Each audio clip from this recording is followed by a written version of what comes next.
Friends from all around the world, I'm in the mood for some more secular wisdom.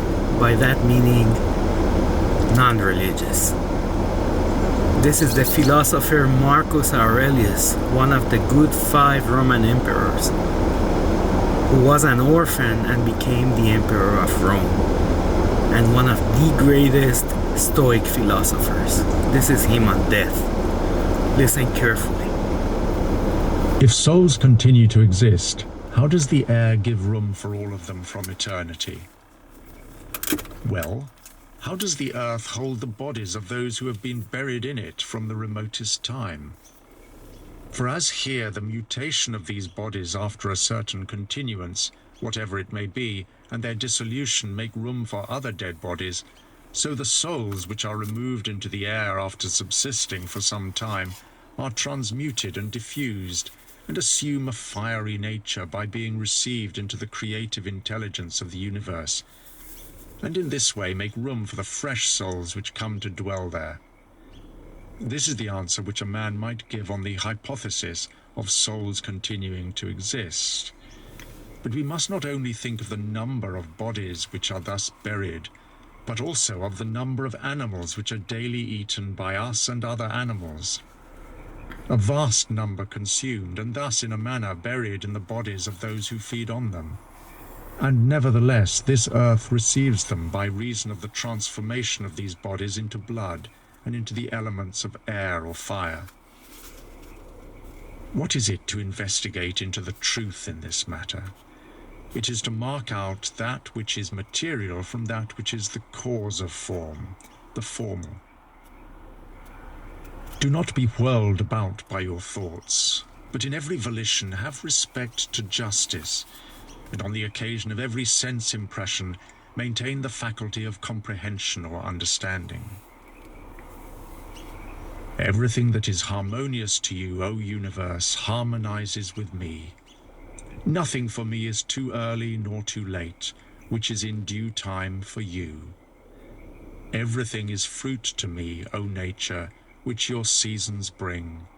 From you are all things, in you are all things, to you all things return. The poet says, "Dear city of Cecrops," and will not you say, "Dear city of Zeus"? If you would be contented, says the philosopher Democritus, don't do very much. But consider if it would not be better to say, do whatever is necessary, whatever the reason of the naturally social animal requires, and however it requires it to be done. For this brings not only the tranquility which comes from doing what is right, but also that which comes from doing little. For the greatest part of what we say and do being unnecessary, if one takes this excess away, one will have more leisure and less uneasiness. Accordingly, on every occasion a man should ask himself, is this one of the unnecessary things? And he should excise not only unnecessary acts, but also the unnecessary thoughts that generate superfluous acts. Try how the life of the good man suits you, the life of him who is satisfied with his portion from the whole, and satisfied with his own just acts and benevolent disposition. You have seen something of that other kind of life. Now try this. Do not get anxious. Make yourself all simplicity. Someone does something wrong? It is to himself that he does the wrong. Something happens to you? Well, out of the universe from the beginning, everything that happens has been apportioned and spun out to you. In a word, thy life is short. Profit from this present moment by the aid of reason and justice. Be sober, be relaxed. Whether it is a well-arranged universe or a chaos huddled together, it is still a universe. Can a certain order subsist in you with yet disorder in the whole? Particularly when all things that seem so separate from one another yet diffuse into and relate to one another. An evil character, a womanish character, a stubborn character, a character that is bestial, childish, animal, stupid, counterfeit, scurrilous, fraudulent, tyrannical. If he is a stranger to the universe who does not know what is in it, no less is he a stranger who does not know what is going on in it. He is a runaway who flies from social awareness. He is blind who shuts the eyes of the understanding. He is poor who is dependent on another, and does not hold in himself all the necessities of life. He is an abscess on the universe who withdraws and separates himself from the reason of our common nature through being displeased with the things that happen to him. For the same nature produces this, and has produced you too.